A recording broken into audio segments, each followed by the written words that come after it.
अस्सलामुअलैकुम रहमतुल्लाहि व बरकातुहू।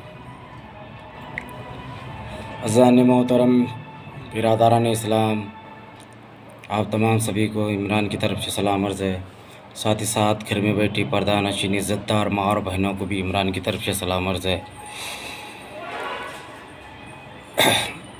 आज एक बहुत ही अलग तरीका वाक़या सुनने में आया और एक जो आजकल जो ट्रेंड चल रहा है उस ट्रेंड के बारे में आपको कुछ बताना चाहता हूँ इस वीडियो के ज़रिए। देखिए भाइयों, अतनी में हो या पहलगाम डिस्ट्रिक्ट में हो, इतना सुना हूँ और कहीं किसी स्टेट में सुना नहीं, लेकिन अतनी और पहलगाम डिस्ट्रिक्ट में जो चला है वो सुना हूँ, वही बता रहा हूँ कि एक ट्रेन चला है। कैसा ट्रेन बोले तो समझो अभी एक नंबर देते हैं बेंगलोर का, उस बेंगलोर के नंबर को कॉल करना है। कॉल करके फ़लाँ शख्स हूँ, फ़लाँ से गांव से बोल रहा हूँ, समझो अतनी से बोल रहा हूँ, मैं इमरान हूँ, बीजेपी एमएलए, बीजेपी बोल के वोट करना, जिसका नाम लेना है उसका नाम लेकर। और ऐसा ट्रेंड चल रहा है भाइयों, अगर ऐसे ही करते रहे, इसमें ज़्यादातर हमारे कौम के लोग हैं, ज़्यादातर मुसलमान के लोग हैं। इसीलिए ये दिली दरख्वास्त है कि ये क्यों कर रहे हैं उन्हें पता नहीं है। ये क्यों कर रहे हैं बोले तो हमारा डेटा डिलीट कर और जो भी वोटर आईडी हमारी और जो भी हमारे जितने भी हमारे प्रूफ हैं वो मिटा कर मुसलमानों पर और जुल्म सितम करें, ऐसी वो तब्दीली लाने की कोशिश में हैं। लेकिन हमारे कुछ नौजवान साथी हैं या कुछ बुज़ुर्ग हैं या कुछ उलमा हैं, कुछ हैं, कुछ वो समझ नहीं पा रहे, बस पैसों के लिए अंधे हो चुके हैं, ईमान तक बेच रहे हैं। लेकिन आगे उनको जितनी मुश्किलें झेलनी पड़ेंगी उनको पता नहीं। ये बीजेपी वाले ना खुद यही मोदी साहब जो हैं, इनको गोधरा हत्याकांड से बचाने वाले लाल कृष्ण आडवाणी थे। अटल बिहारी वाजपेयी उनको पार्टी से बेदखल करे थे, लेकिन अटल बिहारी वाजपेयी बाहर निकाले थे, लेकिन लाल कृष्ण आडवाणी की वजह से ये पार्टी में रह गए। लेकिन इतना सब कुछ लाल कृष्ण आडवाणी ने मोदी जी के लिए किया, तो वो मोदी जी खुद लाल कृष्ण आडवाणी के नहीं रहे, तो समझो हमारी कौम के क्या होंगे। तो बराए मेहरबानी है कि प्लीज़ सोचिए समझिए, अल्लाह के वास्ते ऐसे ट्रेंड में ऐसे जाल में मत फंसिए कि हमें आगे चलकर हमारी कौम को कुछ नुकसान ना पहुँचे। अभी तो जुल्म सितम बहुत हो रहे हैं, लेकिन आवाज़ें सिर्फ कहीं कहीं उठ रही हैं। लेकिन मैं तो ये चाहता हूँ हम सब मिलकर एक होकर अगर ये आवाज़ एक बन जाए, तभी हम एक होकर लड़ सकते हैं, हमारा हक हम हासिल कर सकते हैं।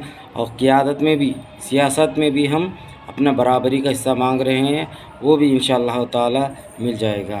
तो बाज़ अफराद हैं कि असदुद्दीन ओवैसी साहब को बी टीम कहने वाले।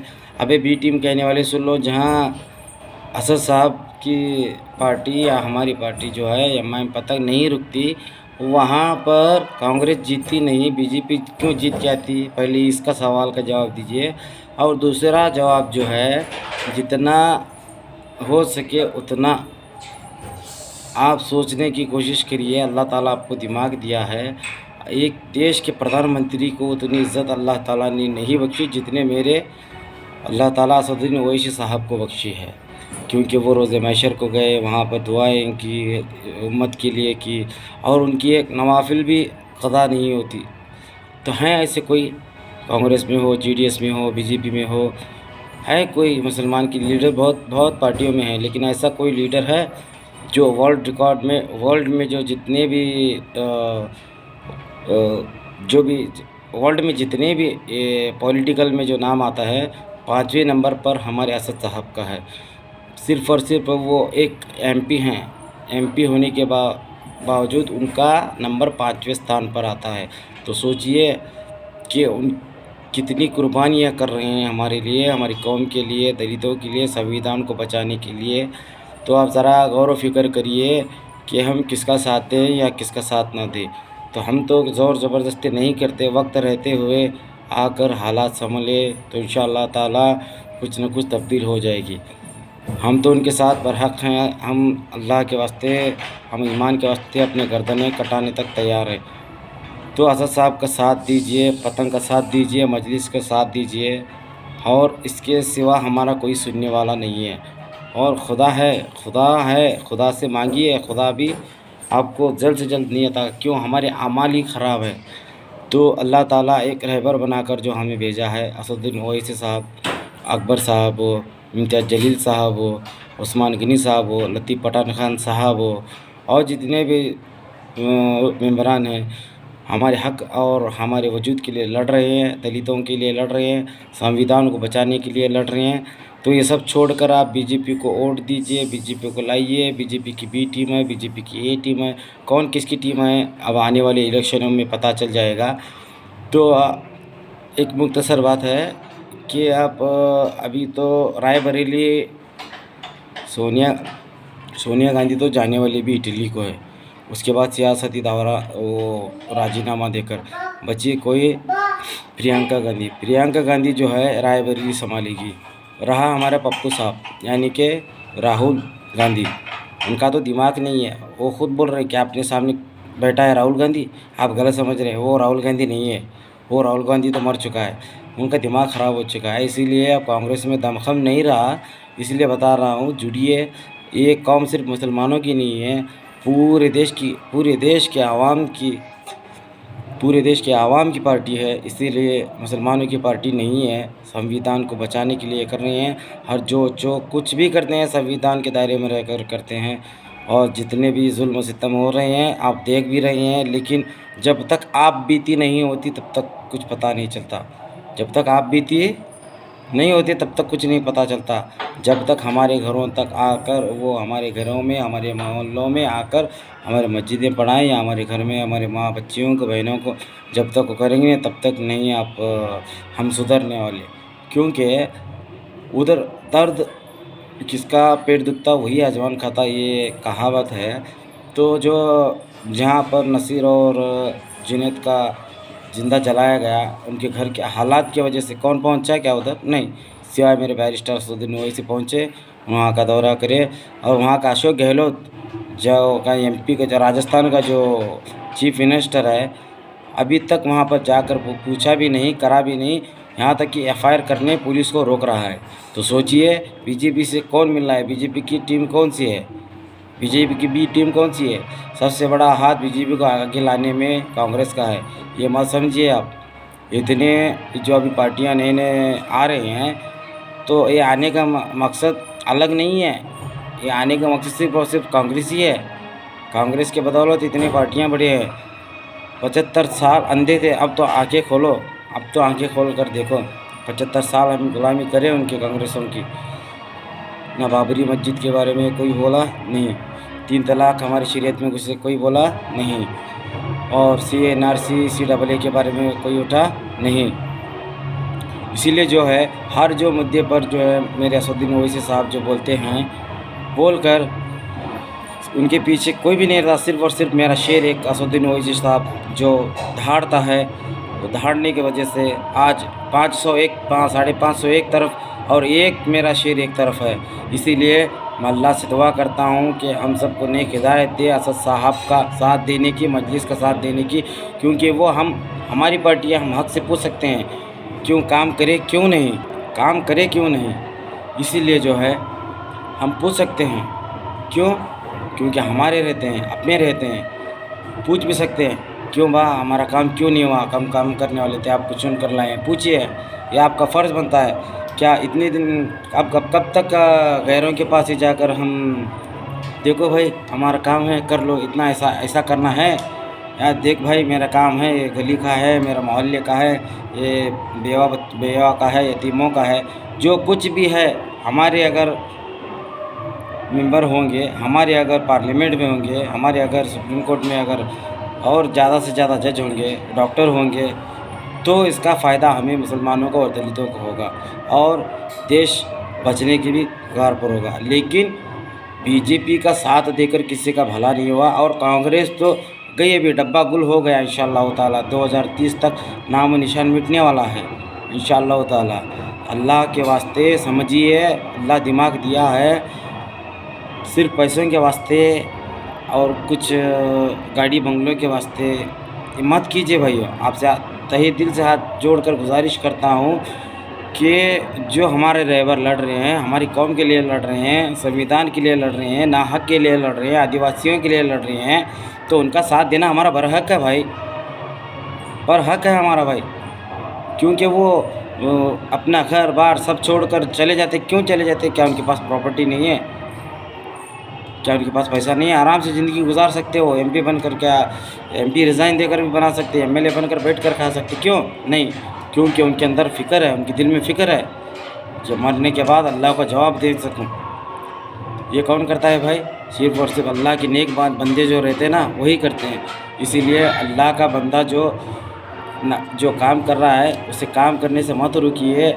और जो है, आप सब लोग अगर एक होकर और हमारे फितने को छोड़कर एक होकर मजलिस का साथ देंगे तो इंशाअल्लाह ताला मजलिस बहुत ऊंची होगी, बहुत आगे तक जाएगी। असद साहब को हम जितनी भी असद साहब की तारीफ़ करें कम है, क्योंकि जब चंद्रबाबू नायडू सीएम थे वहाँ के 1994 में, जब उनकी नई शादी हुई थी, तो एक जावेद नाम का असद नाम का एक शख्स को गोली लगकर मार गए। तो डिबेट करवाना था, तो डिबेट 2-4 दिन बाद करवाने की थी, लेकिन चंद्रबाबू नायडू ने ना के यानी कि अपने मर्ज़ी से असद साहब की शादी दूसरे दिन ही डिबेट करवाया। तो उसी डिबेट के लिए दिल्ली चले गए, दिल्ली चले जाए, क्योंकि अपनी शादी हुई दूसरे दिन वलीमा है, लेकिन वो छोड़कर कौम के वास्ते वो दिल्ली चले गए। क्यों? क्योंकि उनको उम्मत की फ़िक्र है, उनको कौम की फ़िक्र है, उनको संविधान की फ़िक्र है। इसीलिए कह रहा हूँ भाइयों, अगर अपने पास ईमान है तो दिल में एक बार झांक कर देखिए कि ऐसा सब सही है या गलत हैं, फिर उसके बाद बताना। अरे कोई पैसा देता है, लाख देता है, 2 लाख देता है, कितने दिन खाने वाले भाइयों, कितने दिन? आप बताइए। चलो करोड़ दिया, 2 करोड़ दिया, मैं आपको एक मुख्तसर बात बताना चाहता हूँ, मुख्तसर बात बता के ख़त्म करना चाहता हूँ कि सुनिए, कि जब जितने भी हम लोग हमें ना प्यार करने वाले रहते हैं, करोड़पति हो, अमीर, मैं समझो अभी मैं करोड़ अब्जोपति हूँ तो मर गया मैं, तो मेरे लिए जो अतर और जो वगैरह ना साबुन जो भी लाए रहते, जो मुझे नहलाते, मेरा जनाजा नहलाते, मैं एग्ज़ाम्पल दे रहा हूँ, मैं मिसाल दे रहा हूँ, नहलाए रहते, तो वो साबुन जो सबसे ज़्यादा मुझे मेरे माँ बाप, मेरी बीवी, मेरे बच्चे प्यार करते रहते, तो वही साबुन घर के अंदर नहीं ले गए थे। मैं करोड़ों अब्जोपति, लेकिन जनाजे को जो नहलाया रहता, वो साबुन तक अंदर नहीं लाते। तो इतना सोचिए, 10 रुपये का साबुन अंदर नहीं लेके जाते, ये करोड़ों की हस्ती क्या साथ में लेके जाएगा? तो इसीलिए कौम की फ़िक्र करिए और संविधान की फ़िक्र करिए। बहुत और बहुत ज़रूर सितम होने वाला है आगे। और ये जो नया ट्रेंड निकला है, वो बेंगलुरु को फ़ोन करिए और एमएलए और इसका नाम लीजिए, उसका नाम लीजिए, ये मत करिए। और अपना डाटा डिलीट करके अपने जो भी जितने भी हैं हमारे मुसलमान के वोट जितने पूरे डिलीट करना चाहते हैं, क्योंकि हाल ही में बीजापुर में ऐसा हुआ है, 1875 के 78 नंबर ऐसे वोटर आईडी में डिलीट करे हैं। कौन करे हैं? हमारे बसवनगौड़ा पाटिल, ये सीधे डिलीट करने लगा है 27 और 28 नंबर वार्ड में। इसीलिए हमारे वहाँ भी कांग्रेस के जो नेता हैं, अध्यक्ष हैं हमारे मुशर्रफ मामू, तो वो भी मुद्दा उठाए थे, लेकिन मुद्दा हो गया, वो उस पर केस हो गया, अभी चला है। लेकिन मैं आखिरी बात आपसे बता रहा हूँ, जी के दिल से जुड़िए। ये जो पार्टी है, ये सिर्फ पैसों की है, आखिरत के सोचने की है। आखिरत का सोचो, अब का सोचो। माँ बहनों की इज़्ज़त की धज्जियाँ उड़ाई जा रही हैं। क्या कर रहे हैं हम क्या कर रहे हैं, ये सोचना पहली बड़ी बात है। हम क्या कर रहे हैं, हमारे हाथ से क्या हो रहा है। उधर माँ बहनों को उधर देख लिया, बिल्किस के बानों में कौन बनाया, किस हर एक के बारे में मेरे असद साहब उठते हैं, तो दूसरा क्यों नहीं उठता? यही मसला है। क्योंकि मेरे असद साहब के पास जज्बा और ईमान की उनकी फ़िक्र है, दूसरों के पास नहीं है भाई। दूसरों के पास अगर होती तो उड़ते थे। दूसरों किसी के पास नहीं है सिवाय मेरे असद साहब और अकबर साहब और जितने भी उनके साथ इम्तियाज़ जलील साहब हैं, सैयद मोइन साहब हैं, उस्मान गनी साहब हैं, शौकत अली साहब हैं, लतीफ़ खान पठान साहब हैं और बीजापुर के अल्लाह बख्श साहब हैं, कैसर मोइनुद्दीन साहब हैं, आलम साहब हैं, बिलाल मलकपेट के महमूद साहब हैं और बहुत सारे हैं। बहुत सारी कुर्बानियाँ दिए हैं तब जाकर एमआई इस स्टेज पर आकर पहुंची है। ऐसे नहीं कि चलो उठ गए आ गए 4 भाषणबाजी करे तो बढ़ गई पार्टी, नहीं, बहुत कुर्बानियाँ दिए हैं। बहुत कुर्बानियों की वजह से आज ये दिन देखना पड़ रहा है। उस कुर्बानियों को अल्लाह ताला कबूल करके आज इतनी अल्लाह ताला मजलिस को इज़्ज़त बख्शा है। इसीलिए हमारे में भी थोड़े बहुत हैं, हमारे भी में हैं धोखा देने वाले, पैसे खाने वाले हैं। खैर उनकी बात अल्लाह ताला उनकी हिसाब लेगा। और बाद इलेक्शन के अकबर साहब के साथ तो मैं तो मेल भी डाला हूँ। अकबर इसे अभी जो एमएलए इलेक्शन के बाद में जो है वो एक्शन होगा, उसके बाद देखा जाएगा। तो आप सब से मैं दिली दरख्वास्त करता हूँ हाथ जोड़ के, एक हो जाइए, फितने परस्ती से बचिए और आगे आने वाले बहुत दिन बहुत बुरे गुजरने वाले हैं मुसलमानों पर। घर घर तक आकर भाइयों जब तक घुसते नहीं तब तक चुप बैठेंगे, खामोश रहेंगे क्या? मेरे सीना जल रहा, वो जो फोटो देखा, वो चित्रा कुंदापुरी जो है बोली है, वो उसके जो सुनकर ही मेरे रोंगटे खड़े होकर मैं उसको जग को ख़त्म करूँ, ऐसा होता है। लेकिन संविधान हमें ये सिखाता नहीं, हमारे असद साहब ये करने से रोके हैं। तो एक हो जाइए, एक होने में ही भलाई है। पैसा क्या आता जाता रहता है, लेकिन अल्लाह की नज़र में हमें उठ गए तो पैसा भी आता है, आखिरत भी कामयाब, दुनिया में भी कामयाब। इसीलिए भाइयों एक हो जाइए और आने वाली इलेक्शन में जो भी देखना है अभी कौन सा कैंडिडेट क्या होता है, फिर बातचीत होकर इंशाअल्लाह रुकाना हो तो कैंडिडेट रुका सकेंगे। तो अगर कैंडिडेट रुका तो तहे दिल से गुजारिश करता हूँ मेरे जितने भी अतनी के साथी हैं और आप अपने साथियों को बताना। और खेलों में भी हम दौरा कर रहे हैं, दौरा करते करते जो है अभी जुमा की दिन एक मीटिंग है, इंशाअल्लाह आप आने की कोशिश करिए, के बाद मगरिब के जुड़ने की कोशिश करिए। तो मैं तमाम हज़रात से दिली दरख्वास्त करता हूँ फिर एक बार एक हो जाइए। कैंडिडेट का मुंह नहीं देखता तो कम से कम असदुद्दीन ओवैसी साहब और अकबरुद्दीन ओवैसी साहब का तो चेहरा देखकर इस मजलिस में जुड़िए। जितना मजलिस से जुड़ेंगे उतना हमारा फ़ायदा है, नहीं तो आने वाले दिनों में हम चिड़िया चुग गई खेत पछतावे क्या हो, ऐसा नहीं होना चाहिए। सब कुछ चले जाने के बाद पछताने से पहले अभी ही कुछ पछता कर अभी कुछ बिना खोए हुए हम कुछ करेंगे तो अल्लाह ताला राज़ी होता। अल्लाह ताला जब राज़ी होगा तो इंशाअल्लाह ताला हमारे से टक्कर लेने वाला कोई भी नहीं होगा। यही दो बात ख़त्म करके मैं अभी ख़त्म करना चाहता हूँ।